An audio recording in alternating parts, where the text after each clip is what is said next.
Greetings, students. I want to pick right up last time from where I left off, talking about what Eastern philosophy is and how it represents a different kind of orientation and thought than the one we're used to in modern academic philosophy.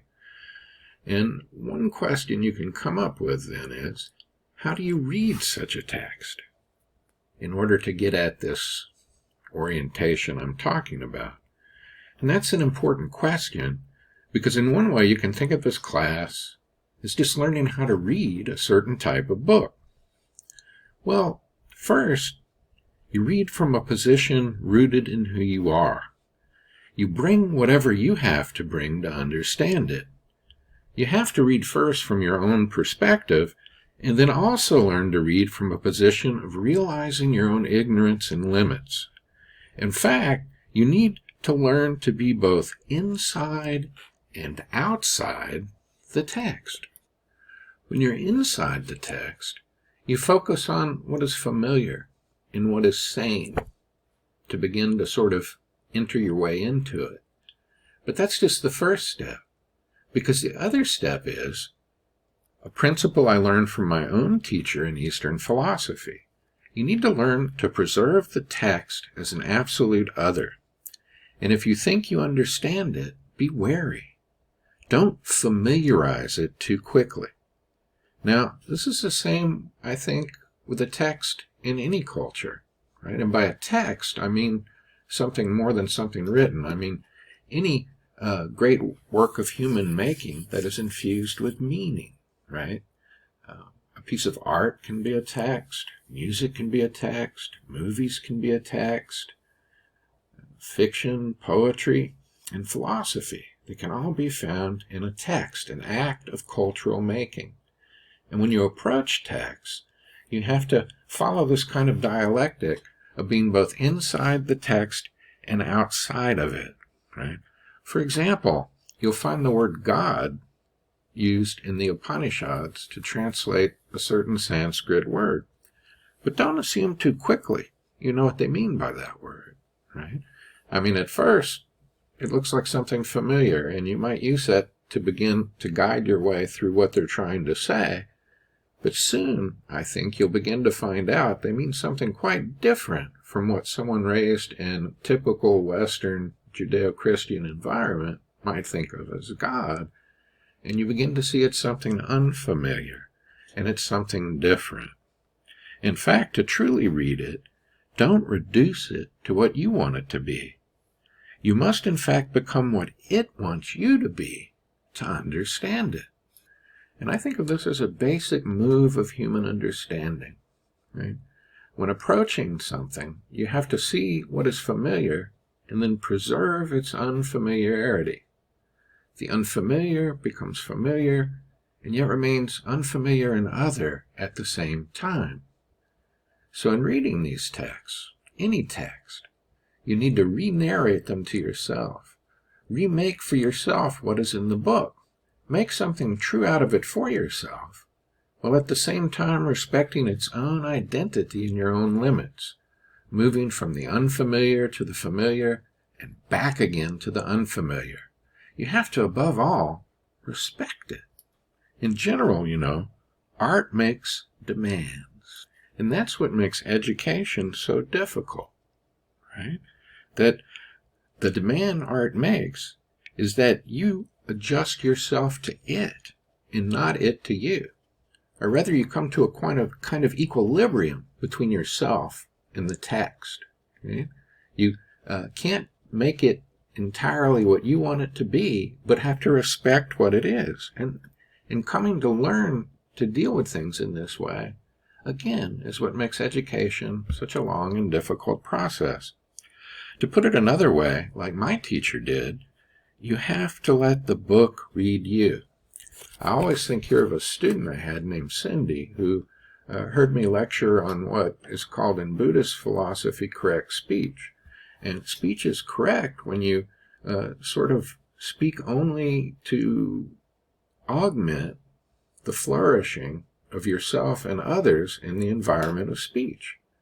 You you say things that will uplift people and help them become better human beings, and otherwise don't speak. And Cindy told me she went off from class deciding to try to practice that. And what she found was, when she tried to practice correct speech, was how frickin' hard it was to just speak in positive and uplifting ways that didn't tear other people down. She told me she walked into the dorm and somebody called over and said, "Hey, look at this email from X. Isn't that stupid?" And she went and looked at it, and then she thought, or people would start gossiping, or she'd naturally want to say something about someone, and she'd realize it wasn't correct because it wasn't a sentence or something that said that would help that person become a better person. And she began to realize how hard it was. And in essence, she was letting the book read her. She was trying to adjust herself to that text in order to understand it. You have to see what is familiar and then preserve its unfamiliarity. And the unfamiliar becomes familiar, yet remains unfamiliar and other at the same time. And this is not something strange or hard to understand, I think, because it's something we're doing all the time if we are mature human beings. It's a basic move of human understanding in every area. Say, in the relationship we have in coming to know a friend, a lover, a parent, or a child. If in all your familiarity with a friend or a lover, if they don't retain for you their own integrity, their own special way of being that you must simply respect, an unfamiliarity and otherness you can't capture or tame, then you can't really know them or understand them at all. Think about how angry you can get with someone who thinks they know all there is to know about you and can just sum you up. Don't you hate that phrase? Oh, I can just sum that up for you, right? Parents, relatives, teachers would drive me mad with this when I was young, and they still drive me mad with it now. Oh, you're going through this phase. You're going through that phase, and I understand. Do you really? Do you really understand? Well, it's the same way with a text. Again, by which I mean any work of human making that has a deeper meaning. You have to make it familiar to yourself somehow, and yet you then have to let go, admit the limits of your understanding, and let it be its own strange and unfamiliar self. So some folks, they really think they really understand certain books. I've got that one down. I've read it in high school. I've read it in first semester of college, and so on, and are unable to see it for the truly strange thing it is. I always think about this when I think about the so-called Bible, which is really just a collection of a lot of different texts, some written by ancient Jewish people, some written by ancient Christian people, all combined in a book that's just called the Bible, right? And people have either been scarred by this or inspired by it, and they think they understand it. And when they come to look at it in a scholarly way in first semester in college, they can't read it because either they're going to make it too familiar or they're going to make it too unfamiliar. And they're not going to allow it some space to be itself so you can see it for the really kind of weird and awesome thing it is, just in being its own strange self. Okay? So in reading these texts, any text, you need to re-narrate them to yourself, remake for yourself what is in the book, make something true out of it for yourself, while at the same time respecting its identity and your own limits, moving from the unfamiliar to the familiar and back again to the unfamiliar. You have to, above all, respect it. And then there's another little something I learned from my teacher in these things as well. When you're not just looking for information, but a real encounter with these other human beings who produce these things. In fact, you need to get naked, live in a cave for 10 years, and eat only leaves and roots. No, I'm kidding. You don't need to do that. It's really very simple. What you need to do is read everything 3 times. And the third time is the hardest and might last for the rest of your life. So when you read it for the first time, you sort of read for the whole of the thing to get a sense for what it is about, to catch its drift. You sort of just read straight through, seeing how it affects you, what it makes you feel, what it makes you think about. You just keep going. Then you go back and read it again, more carefully and more slowly. And you read for its transitions. You begin to discover how one part connects with another, how one part moves into another. You read for the interstitches. Isn't that a lovely word, interstitches? And how it hangs together. And then you go back and read it again. And this time you're reading it for its way of thinking. You try to key into the phrases or terms that are used, even in translation. You look at the metaphors, the way the thoughts twist and turn down their very own strange pathways. You look at exactly how it's said, the way of its words, and the thoughts the words point to. Now, a practical way to do that is just to memorize some of the key or characteristic phrases. Things like, Taktavamasi, you are that. Know me as the field knower in all fields. Best to be like water, which benefits the 10,000 things. Tao called Tao is not Tao. Say beauty in ugliness is born. This is reality, open and empty like space, luminous void. Gati gati paragati, parasangati, bodhisvaha. Or just the terms, right? Let them sink in, what they mean, and the sort of sound of them, what they're pointing at. Tao, Brahman, Atman, Dharmata, Anatman, Dukkha, Anitya, Ren, Da, Bardo, and so on. You remake the meanings for yourself and encounter the text, and it can then come alive for you. You literally try to imagine the meaning of the text, and in doing so, you yet must discipline yourself to respect it, to let it be its own strange self, while at the same time imagining your way into it. You play with it, okay, and make it a part of who you are. And imagination then becomes a real mode of thought. I really give you a lot of time and space in this course to spend some real time with the text, reading and rereading and writing about them. And it puts the responsibility squarely on you. I give you the space to read and reread and reread and listen to me in these videos and take notes and ask questions and to write and finally give me a beautiful little essay and then to go back to reading and listening and talking and then writing again. It's entirely up to you. And texts like these can really get under your skin. You can find that until you read it, you really didn't know who you are. This is what is called philosophy of self-knowledge. And I honestly think that it's the only thing worth a damn at all that you might end up doing at college. Maybe this class is the very reason you came to college at all. Wouldn't that be funny? If the whole purpose of you coming to college was really to learn how to read these books? Or maybe you've come to teach me. I've often thought about that maybe I'm really stupid, and the world has been trying to enlighten me for many, many years. And all of you students are people who are already enlightened, and you keep on showing up to listen to me go over this over and over again.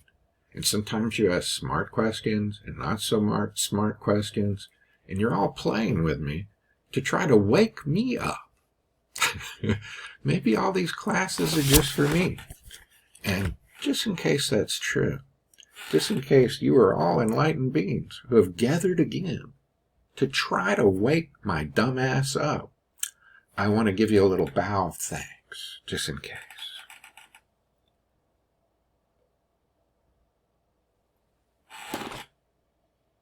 Okay? Just in case. I'm not sure. Now, another point. A prime aspect of what we can call the Western orientation in thought, though as I've said before, West and East are not necessarily geographical designations, because I've found so-called Western thinking in the geographical history of the East, and Eastern thinking and the ancient West. But anyway, a prime aspect of the Western orientation is that it longs for a single story to tell about the universe, a story that can be expressed unambiguously and is above all else consistent. And this longing is expressed through theory and theoretical thinking, which seeks to come up with that single story, which they call a TOE, a theory of everything. I always think it's funny that it also just stands for TOE, toe, but they're looking for a toe, a TOE. All right.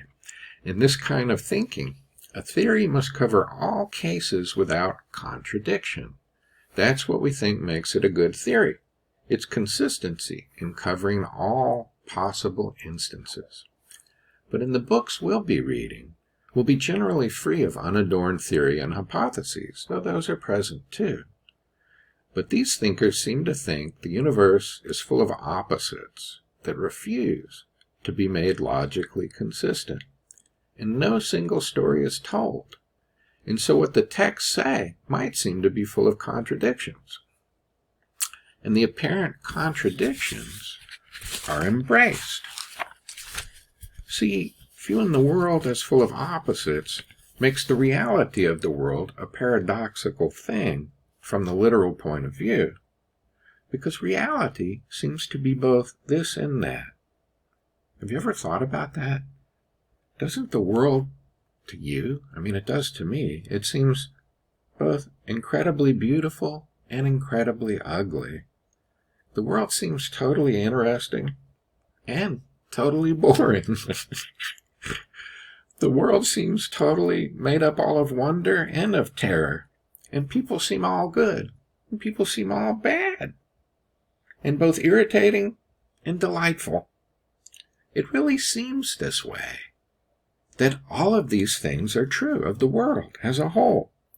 And yet, what I'm calling theoretical reason fears this, and seeks to unify the opposites into a single story, a unified theory that'll give us the cause and the explanation. And a classic move in this kind of thinking is to pick one side of the opposites and reinterpret the rest of the world so it fits into it.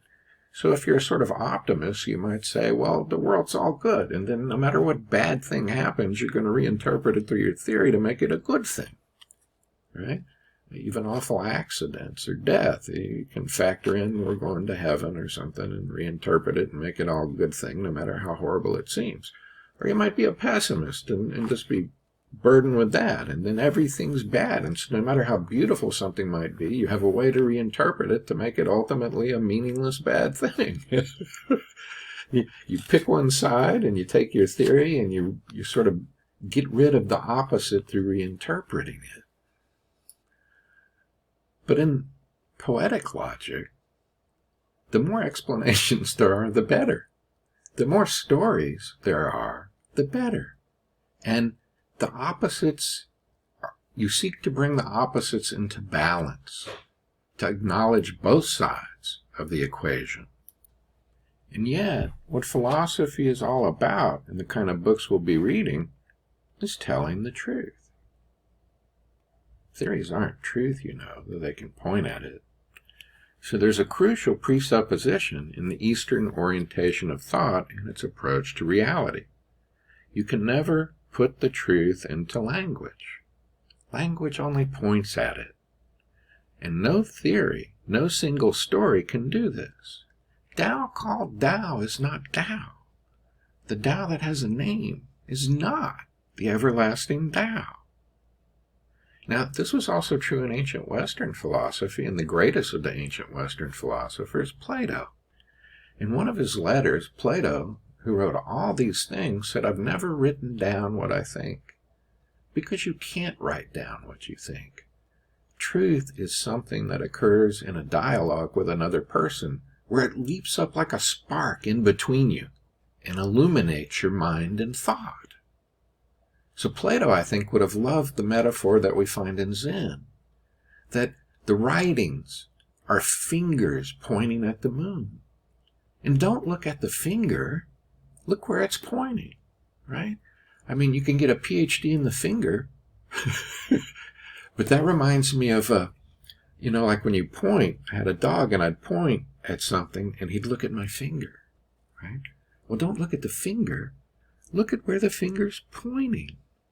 And don't laugh, but it's the spirit of our age to take the finger for the moon, the map for the territory. Folks stubbornly continue to view things a certain way according to their theory, when the reality is so much larger. You feel like you're talking to a crazy person when you talk to someone possessed with a theory.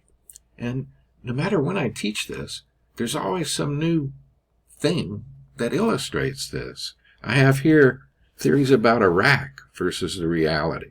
Or I could have said theories about Vietnam or the reality.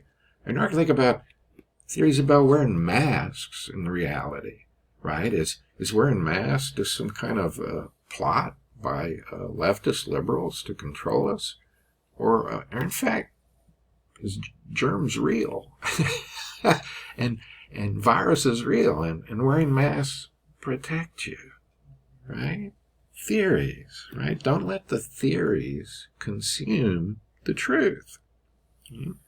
So these texts then purport not to give us a theory, but to point at the truth. The Tao is not a theory, but the truth. Brahman in the Upanishads is not a theory, but the truth. The clear light of the void in the Tibetan Book of the Dead is posited not as a theory, but the truth. And language can't tell you the truth, but it's pointing at it, or it can point at it. So to tell the truth is to point, and the words are like the finger. If you don't see what it's pointing at, just keep looking. And you never believe the words, precisely because they're giving you a glimpse of the truth by pointing it out. And you never understand it because you're coming to know it. And we'll have to think about these things all semester long, I think, to get clear. Now, one final point. Many modern Western scholars would say there's no such thing as Eastern philosophy, taking the position that philosophy is an intellectual project only, the solving of intellectual problems at a high theoretical level, seeking to develop special general knowledge for knowledge's sake. And various problems are studied in this enterprise. How you know that you know? How could you logically establish personal identity? What is causality? How are mind and body related? And so on.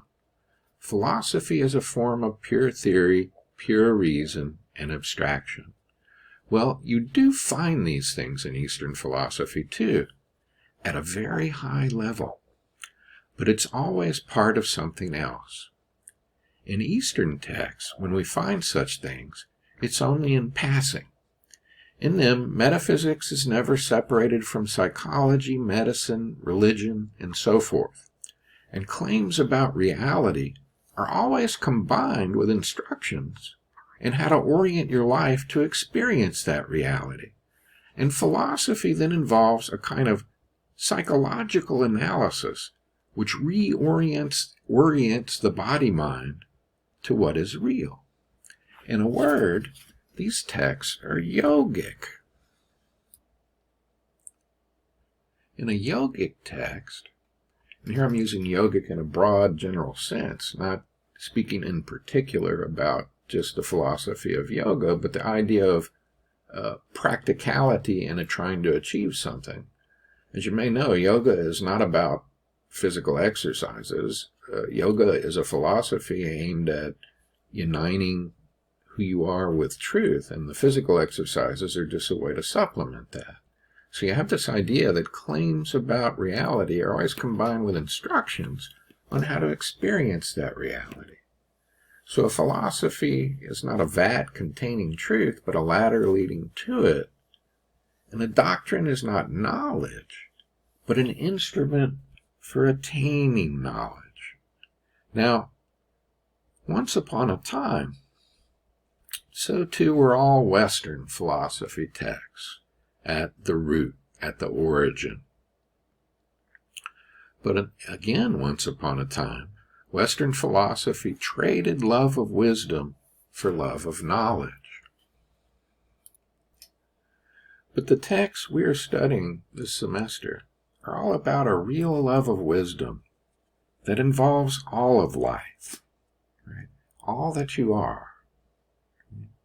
And so the idea of a yogic text is also one we'll use throughout the semester as well. So, that's enough to get us going. That's my introduction, this in the previous video, to the study of Eastern philosophy. And I look forward so much to going through these texts with you and talking to you some more. I also really wish we were in person, but there's a worldwide plague. What are you going to do? And I do look forward to seeing your faces on Zoom soon. Thank you for your kind attention.